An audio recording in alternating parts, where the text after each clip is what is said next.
ಎಲ್ಲರಿಗೂ ನಮಸ್ಕಾರ. ನಾನು ಡಾಕ್ಟರ್ ಜಿತೇಶ್, ನಿಸರ್ಗ ಹಾಸ್ಪಿಟಲ್ ಸರ್ಸಿ. ಎಲ್ಲರಿಗೂ ಸೊಂಟ ನೋವಿನ ಇನ್ನೊಂದು ಎಪಿಸೋಡ್ಗೆ ಸ್ವಾಗತ. ಇವತ್ತಿನ ವಿಡಿಯೋಲಿ ಸೊಂಟ ನೋವು ಇದ್ದವರು ವಾಕಿಂಗ್ ಮಾಡಬಹುದಾ ಅಥವಾ ಮಾಡಬಾರ್ದಾ ಈ ವಿಷಯದ ಬಗ್ಗೆ ನಾವು ಡಿಸ್ಕಸ್ ಮಾಡೋಣ. ಯಾಕಂದ್ರೆ ನಮ್ಮಲ್ಲಿ ಬರುವಂತ ಎಷ್ಟೋ ಜನ ಪೇಷಂಟ್ಸ್ ಅವರು ಈ ಡೌಟ್ ಅನ್ನ ಎಕ್ಸ್ಪ್ರೆಸ್ ಮಾಡ್ತಾರೆ. ಎಲ್ಲರೂ ನಮ್ಮ ಹತ್ರ ಕೇಳ್ತಾರೆ, ಸರ್ ನಮ್ಮ ಮುಂದೆ ವಾಕಿಂಗ್ ಮಾಡಬಹುದಾ?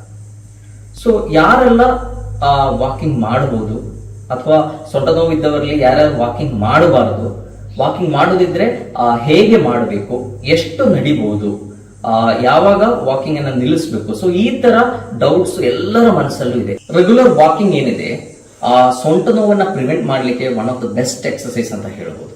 ಯಾಕೆಂದ್ರೆ ನಮ್ಗೆಲ್ಲ ಗೊತ್ತಿದೆ, ನಮ್ಮ ಈಗಾಗಲೇ ನಾವು ಮಾಡಿರೋ ಬಹಳಷ್ಟು ವಿಡಿಯೋಸ್ ಅಲ್ಲಿ ನಾನು ಅದರ ಬಗ್ಗೆ ಎಕ್ಸ್ಪ್ಲೈನ್ ಮಾಡಿದ್ವಿ. ನಮ್ಮ ಇಂಟರ್ವರ್ಟಿಬ್ರಲ್ ಡಿಸ್ಕ್ ಏನಿದೆ ಅದು it acts like A sponge, it acts like A cushion. ಅಂದ್ರೆ ನಾವು ನಡೆಯುವಾಗ ನಮ್ಮ ಬ್ಯಾಕ್ ಅಲ್ಲಿ ಬರುವಂತ ಬರ್ಡನ್ ಅನ್ನ ಕಡಿಮೆ ಮಾಡ್ಲಿಕ್ಕೆ ಆ ಇಂಟರ್ವರ್ಟಿಬಲ್ ಡಿಸ್ಕ್ ಏನಿದೆ ಅದೊಂದು ಶೋಕರ್ ತರ ಆಕ್ಟ್ ಮಾಡುತ್ತೆ. ಸೊ ನಾವು ವಾಕಿಂಗ್ ಮಾಡುವಾಗ ನಮ್ಮ ವೆಯ್ಟ್ ಶಿಫ್ಟ್ ಆಗುತ್ತೆ. ಬಲಗಾಲಿಂದ ಎಡಗಾಲಿಗೆ, ಎಡಗಾಲಿಂದ ಬಲಗಾಲಿಗೆ ನಾವು ಶಿಫ್ಟ್ ಮಾಡ್ತಾ ಇರ್ತೀವಿ ಅಲ್ವಾ. ವಾಕಿಂಗ್ ಮಾಡುವಾಗ ಲೆಫ್ಟ್ ಮುಂದೆ ಇಡುವಾಗ ಏನಾಗುತ್ತೆ, ನಮ್ಮ ಬಾಡಿ ವೆಯ್ಟ್ ಹಿಂದೆ ಇರುತ್ತೆ, ಬಲಗಾಲ ಮೇಲೆ ಇರುತ್ತೆ, ಮತ್ತೆ ಬಲಗಾಲ ಮುಂದೆ ಇಡುವಾಗ ಲೆಫ್ಟ್ ಲೆಗ್ ಮೇಲೆ ಇರುತ್ತೆ. ಸೊ ಆಲ್ಟರ್ನೇಟ್ ಆಗಿ ಹೀಗ ಆಗುವಾಗ ಆ ಕುಷನ್ ಆಕ್ಷನ್ ಏನಿದೆಯಲ್ಲ ಇಂಟರ್ವರ್ಟಿಬಲ್ ಡಿಸ್ಕ್ ಅಲ್ಲಿ ಅದು ಚೆನ್ನಾಗಿ ಆಗ್ತಾ ಇರ್ತದೆ. ಸೊ ಅದರಿಂದ ಅದಕ್ಕೆ ರಕ್ತ ಸಂಚಾರ ಇಂಪ್ರೂವ್ ಆಗುತ್ತೆ. ರಕ್ತ ಸಂಚಾರ ಇಂಪ್ರೂವ್ ಆದ್ರೆ ಅದರದ್ದು ನ್ಯೂಟ್ರಿಷನಲ್ ಸ್ಟ್ಯಾಟಸ್ ಇಂಪ್ರೂವ್ ಆಗುತ್ತೆ, ಅಂದ್ರೆ ಒಳ್ಳೆ ನ್ಯೂಟ್ರಿಯನ್ಸ್ ಸಪ್ಲೈ ಆಗುತ್ತೆ. ಸೊ ಹಾಗಾಗಿ ಡಿಸ್ಕ್ ಬಲ್ಜ್ ಬರುವಂತ ಸಾಧ್ಯತೆಗಳು ತುಂಬಾ ಕಡಿಮೆ. ಸೊ ಫ್ಯೂಚರ್ ಅಲ್ಲಿ ಬ್ಯಾಕ್ ಪೇನ್ ಬರಬಾರದು ಅಂತ ಇದ್ರೂ ಕೂಡ ನಾವೇನ್ ಮಾಡಬೇಕು, regularly walking is one of the best exercise. ಮತ್ತೊಂದೇನಂದ್ರೆ ನಮ್ಮ ಬೆನ್ನುರಿಯಲ್ಲಿ ಕೆಲವು ಜಾಯಿಂಟ್ಸ್ ಇದೆ, ಅದಕ್ಕೆ ನಾವು ಫ್ಯಾಸೆಟ್ ಜಾಯಿಂಟ್ಸ್ ಅಂತ ಹೇಳ್ತೀವಿ. ಸೊ ಈ facet joint is synovial joint, ಅದರಲ್ಲಿ ಸೈನೋವಿಯಲ್ ಫ್ಲೂಯಿಡ್ ಇರುತ್ತೆ. ಸೊ ಈ ಫ್ಲೂಯಿಡ್ ಪ್ರೊಡಕ್ಷನ್ ಚೆನ್ನಾಗಿ ಆಗ್ಲಿಕ್ಕೂ ಕೂಡ, ಆ ಜಾಯಿಂಟ್ ಹೆಲ್ತ್ ಸರಿಯಾಗಿ ಮೇಂಟೈನ್ ಆಗ್ಲಿಕ್ಕೂ ಕೂಡ walking is one of the best exercise. And walking ಮಾಡೋದ್ರಿಂದ ಬೇರೆ ಬಹಳಷ್ಟು ಅಡ್ವಾಂಟೇಜಸ್ ಇದೆ. ಯಾಕಂದ್ರೆ ನಮ್ಮ ಬಾಡಿಯಲ್ಲಿ ಒಳ್ಳೆ ಹಾರ್ಮೋನ್ಸ್, ತುಂಬಾ ಹಾರ್ಮೋನ್ಸ್ ಸೆಕ್ರೇಟ್ ಆಗುತ್ತೆ, ಎಂಡೋರ್ಫಿನ್ ಸೆಕ್ರೇಟ್ ಆಗುತ್ತೆ. ಸೊ ಇದರಿಂದ ನಮ್ಮ ಮೂಡ್ ಕಂಟ್ರೋಲ್ ಆಗುತ್ತೆ, ಸ್ಟ್ರೆಸ್ ಫ್ರೀ ಆಗ್ತೀವಿ ನಾವು. Stress is also one of the main cause, ಸೊಂಟ ನೋವಿಗೆ ಒಂದು ಮುಖ್ಯ ಕಾರಣ. ಸೊ ಸ್ಟ್ರೆಸ್ ಕಡಿಮೆ ಆಗುತ್ತೆ. ಅದರೊಟ್ಟಿಗೆ we will develop A very strong back muscles. ಈಗಾಗಲೇ ನಾನು ಎಷ್ಟೋ ವಿಡಿಯೋಸ್ ಅಲ್ಲಿ ಹೇಳಿದ್ವಿ, ನಮ್ಮ ಆಲ್ಮೋಸ್ಟ್ ಒಂದು 60% ಸೊಂಟ ನೋವಿಗೆ ಮುಖ್ಯ ಕಾರಣ ಏನು ಅಂತ ಕೇಳಿದ್ರೆ ಬ್ಯಾಕ್ ಅಲ್ಲಿ ಇರೋ muscle weakness. So regularly walking, ಅದು ಕೂಡ ಸರಿಯಾದ ರೀತಿಯಲ್ಲಿ, ಅದು ಹೇಗೆ ಅಂತ ನಾನು ಇನ್ನು ಮುಂದೆ ಹೇಳ್ಕೊಡ್ತೇನೆ ನಿಮ್ಗೆ. ಸೊ ಸರಿಯಾದ ರೀತಿಯಲ್ಲಿ, ಸರಿಯಾದ ಗೇಟ್ ಅಲ್ಲಿ ನಾವು ವಾಕಿಂಗ್ ಮಾಡೋದರಿಂದ ಆ ಬ್ಯಾಕ್ ಅಲ್ಲಿ ಇರೋ ಮಸಲ್ ಸ್ಟ್ರೆಂತ್ ಇಂಪ್ರೂವ್ ಆಗುತ್ತೆ ಅಂಡ್ ಬ್ಯಾಕ್ ಪೇನ್ ನಾವು ಕಂಪ್ಲೀಟ್ಲಿ ಪ್ರಿವೆಂಟ್ ಮಾಡಬಹುದು. ಮೊದಲೆಲ್ಲ ಬ್ಯಾಕ್ ಪೇನ್ ಟ್ರೀಟ್ಮೆಂಟ್ ಅಲ್ಲಿ ಇರುವಂತ ಅಪ್ರೋಚ್ ಹೇಗಿತ್ತು ಅಂದ್ರೆ, ಬ್ಯಾಕ್ ಪೇನ್ ಇರೋ ಪೇಷಂಟ್ಸ್ ಗೆ, ಅದು ಕ್ರಾನಿಕ್ ಬ್ಯಾಕ್ ಪೇನ್ ಇರಲಿ ಅಥವಾ ಅಕ್ಯೂಟ್ ಬ್ಯಾಕ್ ಪೇನ್ ಇರಲಿ, ಪ್ರೊಲಾಂಗ್ ರೆಸ್ಟ್ ಅಡ್ವೈಸ್ ಮಾಡ್ತಾ ಇದ್ವಿ ಡಾಕ್ಟರ್ಸ್. ಈಗ ಕಾನ್ಸೆಪ್ಟ್ ಕಂಪ್ಲೀಟ್ಲಿ ಚೇಂಜ್ ಆಗಿದೆ. ಯಾಕಂದ್ರೆ ಎಲ್ಲರಿಗೂ ಗೊತ್ತಾಗಿದೆ, ಬರೀ ರೆಸ್ಟ್ ತಗೊಳ್ಳೋದ್ರಿಂದ ನಮ್ಮ ಸೊಂಟ ನೋವು ಕಡಿಮೆ ಮಾಡ್ಲಿಕ್ಕೆ ಸಾಧ್ಯ ಇಲ್ಲ. ಅಂದ್ರೆ ಸಂಪೂರ್ಣವಾಗಿ ಕಡಿಮೆ ಮಾಡಿ ನಮ್ಗೆ ಆ ಪ್ರಾಬ್ಲಮ್ ಇಂದ ಹೊರಗೆ ಬರ್ಲಿಕ್ಕೆ ಸಾಧ್ಯ ಇಲ್ಲ. ಮೇ ಬಿ ನಾವು ರೆಸ್ಟ್ ತಗೊಳ್ಳೋದ್ರಿಂದ ನಮ್ಗೆ ನೋವು ಸ್ವಲ್ಪ ದಿವಸ ಕಡಿಮೆ ಇರಬಹುದು, ಬಿಟ್ರೆ that is not A complete solution for back pain. So ಈಗಿರುವ ಆ ಕಾನ್ಸೆಪ್ಟ್ ಏನು ಅಂದ್ರೆ, ಸೊಂಟ ನೋವು ಇದ್ದವರು ವಾಕಿಂಗ್ ಮಾಡಲೇಬೇಕು. ಸೊಂಟ ನೋವು ಇದ್ದವರು ವಾಕಿಂಗ್ ಮಾಡಿದ್ರೆ ಮಾತ್ರ ನಮ್ಗೆ ಅದರಿಂದ ಹೊರಗೆ ಬರ್ಲಿಕ್ಕೆ ಸಾಧ್ಯ. ಸೊ ಅದು ಹೇಗೆ ಅಂತ ನೋಡೋಣ. ಅಂದ್ರೆ ಯಾರ್ಯಾರು ವಾಕಿಂಗ್ ಮಾಡಬೇಕು. So chronic back pain cases ಏನಿದೆ ಅಂದ್ರೆ, ಬಹಳ ದಿವಸದಿಂದ ನಮಗೆ ಬ್ಯಾಕ್ ಪೇನ್ ಇದೆ, it is not very acute. ಈಗಾಗಲೇ ನಾನು ಹೇಳಿದ್ದೀನಿ, ಅಕ್ಯೂಟ್ ಬ್ಯಾಕ್ ಪೇನ್ ಅಂದ್ರೆ ಸಡನ್ ಆಗಿ ಡೆವಲಪ್ ಆಗೋದು. ಈಗ ನಮ್ಗೆ ಏನೋ ಒಂದು ವೆಯ್ಟ್ ಎತ್ತಿದಾಗ ಸೊಂಟ ನೋವು ಬಂತು, ಅದು ಸಿವಿಯರ್ ಆಯ್ತು, ನಮ್ಗೆ ಏನು ಕೆಲಸ ಮಾಡ್ಲಿಕ್ಕೆ ಆಗ್ತಾ ಇಲ್ಲ, ಬೆಳಿಗ್ಗೆ ಏಳುವಾಗ ಸಿವಿಯರ್ ಸ್ಟಿಫ್ನೆಸ್ ಇದೆ. ಸೊ ಈ ತರ ಬ್ಯಾಕ್ ಪೇನ್ ಇರೋರು ಸಡನ್ ಆಗಿ ಎಕ್ಸರ್ಸೈಸ್ ಅಥವಾ ವಾಕಿಂಗ್ ಯಾವುದು ಮಾಡಬಾರದು. ಯಾಕಂದ್ರೆ ಅವರು ಸ್ವಲ್ಪ ದಿವಸ ರೆಸ್ಟ್ ಕೊಟ್ರೆ ಮಾತ್ರ ಅಲ್ಲಿ ಇರುವಂತ ಇನ್ಫ್ಲಮೇಷನ್ ಕಡಿಮೆ ಆಗುತ್ತೆ, ಅಲ್ಲಿ ಏನ್ ಸ್ವೆಲ್ಲಿಂಗ್ ಆಗಿದೆ, ಏನ್ ಬಾವು ಬಂದಿದೆ ಅದು ಕಡಿಮೆ ಆಗುತ್ತೆ, ನರಗಳ ಮೇಲೆ ಇರುವಂತ ಕಂಪ್ರೆಷನ್ ಕಡಿಮೆ ಆಗುತ್ತೆ.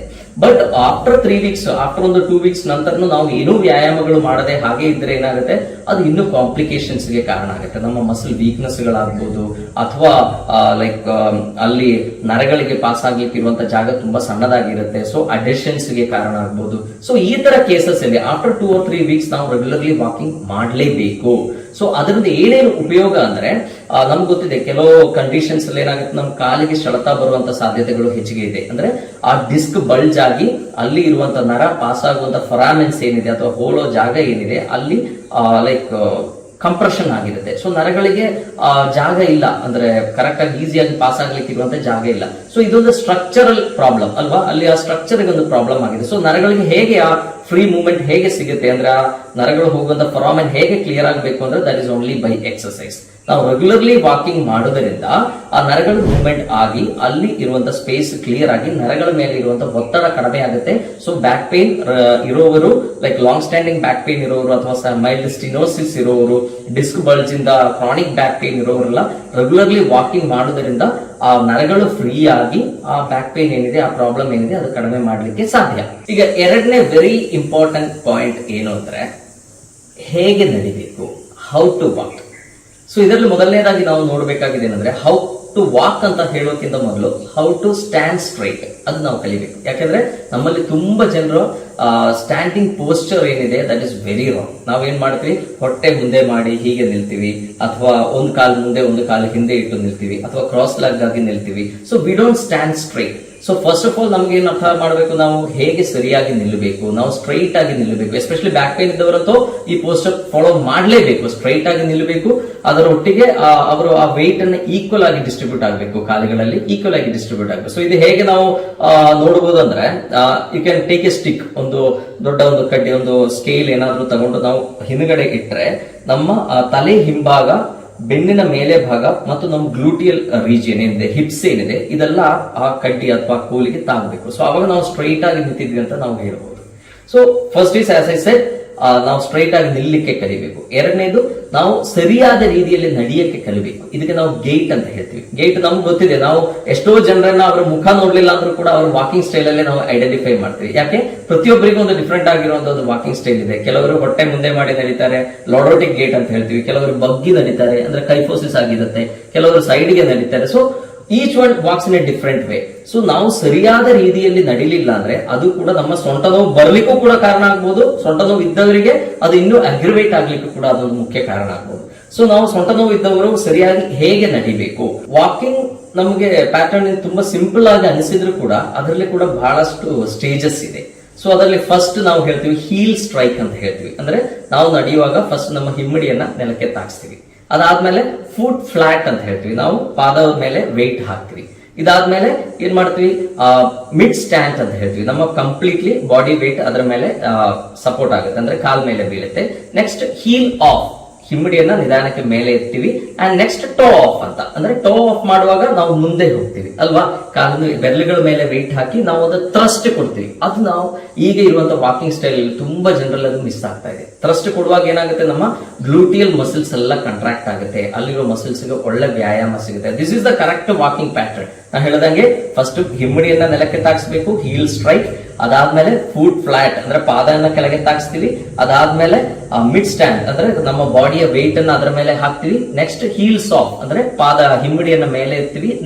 ದೆನ್ ಟೋಸ್ ಆಫ್ ಅಂದ್ರೆ ಬೆರಳುಗಳ ಮೇಲೆ ವೆಯ್ಟ್ ಕೊಟ್ಟು ನಾವು ಮುಂದಕ್ಕೆ ಹೋಗ್ತೀವಿ. ಸೊ ಈ ಸ್ಟೆಪ್ಗಳು ಈಗ ಸರಿಯಾಗಿ ನಾವು ಫಾಲೋ ಮಾಡ್ತಾ ಇಲ್ಲ.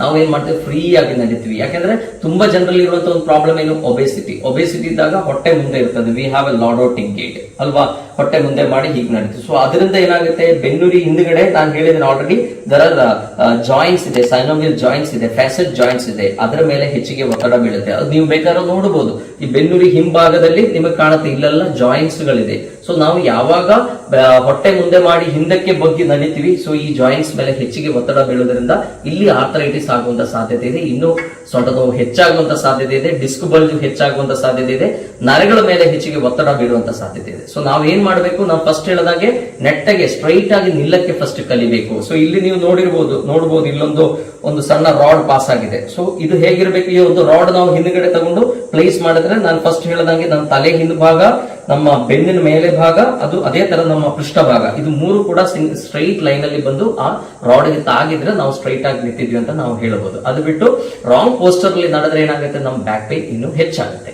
ಸೊ ಇನ್ನು ನಾವು ನೋಡಬೇಕಾಗಿದೆ ಏನಂದ್ರೆ, ನಾವು ನಡೆಯುವಾಗ ಹಿಪ್ ರೊಟೇಷನ್ ಆಗಬೇಕು. ಈಗ ನಾನು ಹೇಳಿದ್ದೇನೆ, ಪ್ರತಿಯೊಬ್ಬರಿಗೂ ಅವರದೇ ಆಗಿರುವಂತಹ ವಾಕಿಂಗ್ ಸ್ಟೈಲ್ ಇರುತ್ತೆ, ಅದು ನಮಗೆ ಬಹಳ ಚೇಂಜ್ ಮಾಡ್ಲಿಕ್ಕೆ ಬರಲ್ಲ. ಬಟ್ ಇದು ನಾವು ಮಾಡ್ತಾ ಇದೀವ ಅಂತ ನಾವು ಅಬ್ಸರ್ವ್ ಮಾಡಬೇಕು. ನಾವು ನಡೆಯುವಾಗ ಆ ಟ್ವಿಸ್ಟಿಂಗ್ ಏನಿದೆ, ಹಿಪ್ಸ್ ಅಲ್ಲಿ ಟ್ವಿಸ್ಟಿಂಗ್ ಇದೆ, ಅದೇ ತರ ಶೋಲ್ಡರ್ ಅಲ್ಲಿ ಕೂಡ ಟ್ವಿಸ್ಟಿಂಗ್ ಇದೆ ಅಲ್ವಾ. ನಾವು ನಡೆಯುವಾಗ ರೈಟ್ ಲೆಗ್ ಮುಂದೆ ಇಡುವಾಗ ನಮ್ಮ ಎಡಗಾಲು ಮುಂದೆ ಬರುತ್ತೆ, ಎಡ ಕೈ ಮುಂದೆ ಬರುತ್ತೆ. ಅದೇ ತರ ಲೆಫ್ಟ್ ಲೆಗ್ ಮುಂದೆ ಇಡುವಾಗ ರೈಟ್ ಹ್ಯಾಂಡ್ ಮುಂದೆ ಬರುತ್ತೆ. ಆ ಸ್ವಿಂಗಿಂಗ್ ಮೂವ್ಮೆಂಟ್ ಏನಿದೆ ಅದರಲ್ಲಿ ನಮ್ಮ ಶೋಲ್ಡರ್ ರೊಟೇಟ್ ಆಗುತ್ತೆ, ಟ್ವಿಸ್ಟಿಂಗ್ ಆಗುತ್ತೆ, at the same time hip ಕೂಡ ಟ್ವಿಸ್ಟ್ ಆಗುತ್ತೆ. ಸೊ ಇದರಿಂದ ನಾನು ಫಸ್ಟ್ ಹೇಳದಂಗೆ ನಮ್ಮ ಡಿಸ್ಕ್ ಗಳಿಗೆ ಒಳ್ಳೆ ವ್ಯಾಯಾಮ ಸಿಗುತ್ತೆ, ಅದರಿಂದ ಅದರದ್ದು ನ್ಯೂಟ್ರಿಷನ್ ಇಂಪ್ರೂವ್ ಆಗುತ್ತೆ, ಅದರೊಟ್ಟಿಗೆ ನಮ್ಮ ಹಿಪ್ ಅಲ್ಲಿ ಇರುವಂತಹ ಮಸಿಲ್ಸ್ ಏನಿದೆ ಅದು ಸ್ಟ್ರಾಂಗ್ ಆಗುತ್ತೆ. ಸೊ ಈ ಎಕ್ಸರ್ಸೈಸ್ ಇದೇ ರೀತಿಯಲ್ಲಿ ಕರೆಕ್ಟ್ ಆಗಿ ಮಾಡೋದ್ರಿಂದ ಏನಾಗುತ್ತೆ, it will be very good exercise. ನಮ್ಮ ಅಬ್ಡಮಿನಲ್ ಮಸಲ್ಸ್ ಇರಬಹುದು, ಅಥವಾ ಹಿಪ್ ಮಸಲ್ಸ್ ಇರಬಹುದು, ಬ್ಯಾಕ್ ಮಸಲ್ಸ್ ಇರಬಹುದು. ಸೊ ಅದಕ್ಕೆ ಕರೆಕ್ಟ್ ಆಗಿರೋ ವ್ಯಾಯಾಮ ಸಿಗುವಂಗೆ ಇರಬೇಕು ನಮ್ಮ ವಾಕಿಂಗ್ ಪ್ಯಾಟರ್ನ್. ನೆಕ್ಸ್ಟ್ ಏನು ಅಂದ್ರೆ ವಾಕಿಂಗ್ ಅಲ್ಲಿ ನಾವು ನೋಡಬೇಕಾಗಿದ್ದು ಸ್ಟೆಪ್ ಲೆಂತ್. ಆಕ್ಚುಲಿ ಅಂದ್ರೆ ಕೆಲವರು ಏನ್ ಮಾಡ್ತಾರೆ, ಈಗ ಸೊಂಟ ನೋವಿರೋ ಎಷ್ಟೋ ಜನ ಹೇಳ್ತಾರೆ, ಸರ್ ನನಗೆ ಸರಿಯಾಗಿ ನಡೆಯಕ್ ಆಗ್ತಾ ಇಲ್ಲ, ಶಾರ್ಟ್ ಸ್ಟೆಪ್ಸ್ ಅಲ್ಲಿ ನಡೀತೀವಿ. ಆ ತರ ನಡೆಯೋದ್ರಿಂದ ನಮ್ಗೆ ಏನೂ ಉಪಯೋಗ ಇಲ್ಲ. ನಾವು ಲಾಂಗ್ ಸ್ಟೆಪ್ಸ್ ಅಲ್ಲೇ ನಡಿಬೇಕು. ಲಾಂಗ್ ಸ್ಟೆಪ್ ಅಂದ್ರೆ ತುಂಬಾ ಎತ್ತಿ ಮುಂದೆ ಇಡಬೇಕು ಅಂತಲ್ಲ, ನಾವು ನಾರ್ಮಲ್ ಆಗಿ ಲಾಂಗ್ ಸ್ಟೆಪ್ಸ್ ನಡೆದ್ರೆ ಮಾತ್ರ ನಮ್ಮ ಬ್ಯಾಕ್ ಅಲ್ಲಿರುವ ಮಸಲ್ಸ್ ಗೆ ಮತ್ತೆ ಥೈಯಲ್ಲಿರುವ ಮಸಲ್ಸ್ ಇದಕ್ಕೆಲ್ಲ ಒಳ್ಳೆ ವ್ಯಾಯಾಮ ಸಿಗುತ್ತೆ. ಈಗ ನಾನು ಫಸ್ಟ್ ಹೇಳಿದ್ದೇನೆ, ಸ್ಟೀನೋಸಿಸ್ ಪ್ರಾಬ್ಲಮ್ ಇಂದ ತುಂಬಾ ಕಾಲುಗಳಿಗೆ ಸೆಳೆತ ಬರುವಂತ ಸಾಧ್ಯತೆಗಳಿದೆ. ಸೊ ಕರೆಕ್ಟ್ ಆಗಿರೋ ಲಾಂಗ್ ಸ್ಟೆಪ್ಸ್ ಇಡೋದ್ರಿಂದ ಆ ನರಗಳಿಗೆ ಪ್ರಾಪರ್ ಆಗಿರುವಂತಹ ವ್ಯಾಯಾಮ ಆಗಿ ಅದು it will make it space. ಅಂದ್ರೆ ಆ ನರಗಳಿಗೆ ಪಾಸ್ ಆಗ್ಲಿಕ್ಕಿರುವಂತ ಸ್ಪೇಸ್ ಏನಿದೆ, ಆ ಹೋಳೋ ಫೊರಾಮೆನ್ ಏನಿದೆ ಅದರಲ್ಲಿ ಮೂವ್ಮೆಂಟ್ ಆಗಿ ಆಗಿ ಆಗಿ ಆಗಿ ಅದು ಫ್ರೀ ಆಗುತ್ತೆ. ಸೊ ಹಾಗಾಗಿ ನಮ್ಮ ಕಾಲಿಗಳಿಗೆ ಬರುವಂತ ಸೆಳೆತ ಕಡಿಮೆ ಆಗುತ್ತೆ. ಇನ್ನೊಂದು ನಾವು ಅಬ್ಸರ್ವ್ ಮಾಡಬೇಕಾಗಿದೆ ಏನಂದ್ರೆ ನಮ್ಮ ಟೋ ಆಂಗಲ್. ಪಾದಗಳು ತುಂಬಾ ಜನರಿಗೆ ಹ್ಯಾಬಿಟ್ ಇದೆ, ವೈಡ್ ಆಗಿ ಇಟ್ಕೊಂಡು ಕ್ರಾಸ್ ಲೆಗ್ ಆಗಿ ಹೀಗೆ ನಡೀತಾರೆ. ಅದು ಮಾಡಬಾರ್ದು. ನಾವು ಯಾವಾಗ್ಲೂ ನಡೆಯುವಾಗ ನಮ್ಮ ಪಾದಗಳು ಸ್ಟ್ರೈಟ್ ಇರಬೇಕು, ಆದಷ್ಟು ಸ್ಟ್ರೈಟ್. ಅಫ್ಕೋರ್ಸ್ ನಾವು ನಡೆಯುವಾಗ ಸ್ವಲ್ಪ ಹೊರಗಡೆ ವೈಡ್ ಆಗಿ ಇರುತ್ತೆ, ಬಟ್ ಆದಷ್ಟು ಒಳಗೆ ಇಟ್ಕೊಂಡು ನಡೆದ್ರೆ ನಮ್ಮ ಕಾಲಲ್ಲಿರುವ ಎಲ್ಲ ಮಸಲ್ಸ್ಗೂ ಕರೆಕ್ಟ್ ಆಗಿರುವಂತ ವ್ಯಾಯಾಮ ಸಿಗುತ್ತೆ. ನಮ್ಮ ಅಬ್ಡಕ್ಟರ್ಸ್ ಆಗ್ಲಿ, ನಮ್ಮ ಹಿಪ್ ರೊಟೇಟರ್ಸ್ ಆಗ್ಲಿ, ಅದಕ್ಕೆಲ್ಲ ಕರೆಕ್ಟ್ ಆಗಿರೋ ವ್ಯಾಯಾಮ ಸಿಗುತ್ತೆ. That is the correct walking pattern. Next important point ಅಂದ್ರೆ ಎಷ್ಟು ದೂರ ನಡಿಬೇಕು. ಯಾಕಂದ್ರೆ ತುಂಬಾ ಜನ ಡಿಪೆಂಡಿಂಗ್ ಆನ್ ದೇರ್ ಕೆಪಾಸಿಟಿ, ಕೆಲವರು 5 ಕಿಲೋಮೀಟರ್ ನಡೆಯೋರಿದ್ದಾರೆ, ಕೆಲವರು 10 ಕಿಲೋಮೀಟರ್ ವಾಕಿಂಗ್ ಮಾಡೋರಿದ್ದಾರೆ, ಕೆಲವರು 1 ಕಿಲೋಮೀಟರ್ ವಾಕಿಂಗ್ ಮಾಡೋರಿದ್ದಾರೆ. ಸೊ ಒಂದು ಬ್ಯಾಕ್ ಪೇನ್ ಇರೋ ಪೇಷಂಟ್, ಸೊ ಅವರು ಹೇಗೆ ನಡಿಬೇಕು ಅಂದ್ರೆ ಆಲ್ ಆಫ್ ಎ ಸಡನ್ ಅವರು ತುಂಬಾ ವಾಕಿಂಗ್ ಮಾಡೋದು ಅಡ್ವೈಸಬಲ್ ಅಲ್ಲ. ಸೊ ನಮ್ಮ ಬಾಡಿ ನಮಗೆ ಕೆಲವು ಲೈಕ್ ವಾರ್ನಿಂಗ್ ಸೈನ್ಸ್ ತೋರಿಸುತ್ತೆ. ಈಗ ನಾವು ನಡೆಯುವಾಗ ಒಂದು ಸ್ವಲ್ಪ ದೂರ ವಾಕಿಂಗ್ ಮಾಡಿದ್ಕೊಳ್ಳೆ ಇನಿಷಿಯಲಿ ಪೇನ್ ಡೆವಲಪ್ ಆಗುತ್ತೆ. ಸೊ ಪೇನ್ ಡೆವಲಪ್ ಆಗುವಾಗ ನಾವೇನ್ ಮಾಡಬೇಕು, ವಿ ಶುಡ್ ಟೇಕ್ ರೆಸ್ಟ್. ನಾವು ಅದನ್ನ ಫೋರ್ಸ್ ಮಾಡಿ ಮುಂದೆ ನಡೆದ್ರೆ ಏನಾಗುತ್ತೆ, ಅಲ್ಲಿ ಮತ್ತೆ ಇನ್ಫ್ಲಮೇಷನ್ ಸ್ಟಾರ್ಟ್ ಆಗುವ ಸಾಧ್ಯತೆ ಇರುತ್ತೆ. ಸೊ ಹಾಗಾಗಿ ನಮಗೆ ಪೇನ್ ಅಂತ ಅನುಭವ ಆದ್ರೆ ನಾವು ಸ್ವಲ್ಪ ಹೊತ್ತು ರೆಸ್ಟ್ ತಗೊಂಡು ಪೇನ್ ಸಬ್ಸೈಡ್ ಆದ್ಮೇಲೆ ಮತ್ತೆ ಬೇಕಾದ್ರೆ ವಾಕಿಂಗ್ ಅನ್ನ ಕಂಟಿನ್ಯೂ ಮಾಡಬಹುದು, ಅಥವಾ ಅವತ್ತು ರೆಸ್ಟ್ ಕೊಟ್ಟು ನೆಕ್ಸ್ಟ್ ಡೇ ವಾಕಿಂಗ್ ಮಾಡಬಹುದು. ಇವತ್ತು ನಮಗೆ ಜಸ್ಟ್ ಒಂದು 100-200 ಮೀಟರ್ಸ್ ಅಷ್ಟೇ ವಾಕಿಂಗ್ ಮಾಡ್ಲಿಕ್ಕೆ ಆಯ್ತು ಅಂತ ಅನ್ಕೊಳ್ಳಿ. 100-200 ಮೀಟರ್ಸ್ ಅಲ್ಲಿ ನಮಗೆ ಪೇನ್ ಡೆವಲಪ್ ಆದ್ರೆ you take rest and start on the next day. ಆ 200 ಮೀಟರ್ಸ್ ನಿಮ್ಗೆ ಈಸಿಯಾಗಿ ವಿತೌಟ್ ಎನಿ ಸ್ಟ್ರೈನ್ ನಡೆಯಕ್ಕೆ ಆದಾಗ then you can think of extending. ಇನ್ನೊಂದು 100 ಮೀಟರ್ಸ್ ಅನ್ನ ಎಕ್ಸ್ಟ್ರಾ ಮಾಡೋದು ಪ್ಲಾನ್ ಮಾಡಬಹುದು. ಈ ಕೆಲವರಿಗೆ ಏನಾಗುತ್ತೆ, ಲೈಕ್ ಆರಾಮಾಗಿ 1 ಕಿಲೋಮೀಟರ್ ನಡಿಲಿಕ್ಕೆ ಆಗುತ್ತೆ, ಮೇ ಬಿ ಒಂದು 15 ಮಿನಿಟ್ಸ್ ಆರಾಮಾಗಿ ನಡಿಲಿಕ್ಕೆ ಆಗುತ್ತೆ. ಸೊ ಅಂತವ್ರು ಏನ್ ಮಾಡಬಹುದು, ದಿವಸ ವಾಕಿಂಗ್ ಮಾಡದೆ ಆಲ್ಟರ್ನೇಟ್ ಡೇಸ್ ಅಂದ್ರೆ ವೀಕ್ಲಿ ಒಂದು 3 ದಿನ ವಾಕಿಂಗ್ ಅನ್ನ ಪ್ರಾಕ್ಟೀಸ್ ಮಾಡಬಹುದು. ಸೊ ಅವಾಗ ಏನಾಗುತ್ತೆ, ಇವತ್ತು ನಾವು ಚೆನ್ನಾಗಿ ವಾಕಿಂಗ್ ಮಾಡ್ತೀವಿ, ಆಲ್ಮೋಸ್ಟ್ 15-20 ಮಿನಿಟ್ಸ್ 1 ಅಥವಾ 2 ಕಿಲೋಮೀಟರ್ ವಾಕಿಂಗ್ ಮಾಡ್ತೀವಿ. ಅದರಿಂದ ಏನು ಸ್ಟ್ರೈನ್ ಆಗಿರುತ್ತೆ ಬ್ಯಾಕ್ ಮಸಲ್ಸ್ ಅಲ್ಲಿ, ಅದಕ್ಕೊಂದು ಲೈಕ್ ರಿಕವರ್ ಆಗ್ಲಿಕ್ಕೆ ಒಂದು ಟೈಮ್ ಪೀರಿಯಡ್ ಸಿಗುತ್ತೆ. ನೆಕ್ಸ್ಟ್ 48 ಅವರ್ಸ್ ನಾವು ಏನು ಮಾಡ್ತಾ ಇಲ್ಲ, we are taking complete rest. So ಹಾಗಾಗಿ ಅದು ರಿಕವರ್ ಆಗುತ್ತೆ. ಅಂಡ್ ನೆಕ್ಸ್ಟ್ ಅಗೇನ್ ಅವರು ಇದೇ ತರ ಒಂದು 1 or 2 ಕಿಲೋಮೀಟರ್ಸ್ ವಾಕಿಂಗ್ ಮಾಡೋದು. This is the best pattern actually. Weekly 3 times walking ಮಾಡಿ. ಸೊ ಅದರಿಂದ ನಮ್ಮ ಅಲ್ಲಿರುವಂತಹ ಮಸಲ್ಸ್ ಗೆ, ಅಲ್ಲಿರುವಂತಹ ಸ್ಟ್ರಕ್ಚರ್ಸ್ ಗೆಲ್ಲ ಕಂಪ್ಲೀಟ್ ಸಫಿಶಿಯಂಟ್ ಆಗಿರುವಂತಹ ರೆಸ್ಟ್ ಸಿಗುತ್ತೆ. ಅದೇ ತರ ಸ್ಟ್ರೆಂತ್ ಕೂಡ ಇಂಪ್ರೂವ್ ಆಗ್ತಾ ಬರ್ತದೆ. Once you are completely back to normal, ನೀವು ಡೈಲಿ ಬೇಕಾದ್ರೂ ವಾಕಿಂಗ್ ಮಾಡಬಹುದು. ಇನ್ನು ನೆಕ್ಸ್ಟ್ ಪಾಯಿಂಟ್ ಏನು ಅಂದ್ರೆ ಯಾವ ತರ ಸರ್ಫೇಸ್ ಅಲ್ಲಿ ವಾಕಿಂಗ್ ಮಾಡಬೇಕು. ಕೆಲವರು ಏನ್ ಮಾಡ್ತಾರೆ, ಲೈಕ್ ರೋಡಲ್ಲೇ ವಾಕಿಂಗ್ ಹೋಗ್ತಾರೆ, ಗುಡ್ಡ ಇರುತ್ತೆ, ಇಳಿಯುವುದಿರುತ್ತೆ, ಸ್ಟೆಪ್ಸ್ ಇರಬಹುದು. ಸೊ ಆ ಸರ್ಫೇಸ್ ಅಲ್ಲಿ ಬ್ಯಾಕ್ ಪೇನ್ ಇರೋರು ವಾಕಿಂಗ್ ಪ್ರಾಕ್ಟೀಸ್ ಮಾಡಬಾರ್ದು. ಸೊ ಇನಿಷಿಯಲಿ ನಾವೇನ್ ಮಾಡಬೇಕು, ಆದಷ್ಟು ಪ್ಲೇನ್ ಸರ್ಫೇಸ್ ಅನ್ನ ಸೆಲೆಕ್ಟ್ ಮಾಡಬೇಕು.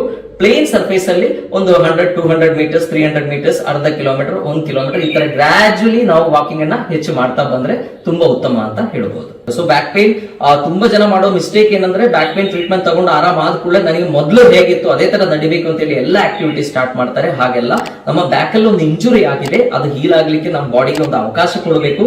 ಸೊ ಗ್ರಾಜುಲಿ ನಿಮ್ಮ ವಾಕಿಂಗ್ ಅನ್ನ ನಾವು ಇಂಪ್ರೂವ್ ಮಾಡಬೇಕು. ವಾಕಿಂಗ್ ಅನ್ನ ಯಾವತ್ತೂ ಬಿಡಬೇಡಿ, ಯಾಕೆಂದ್ರೆ walking is one of the best exercise ಅಂತ ಹೇಳ್ತಾ ಎಲ್ಲರಿಗೂ ಧನ್ಯವಾದ.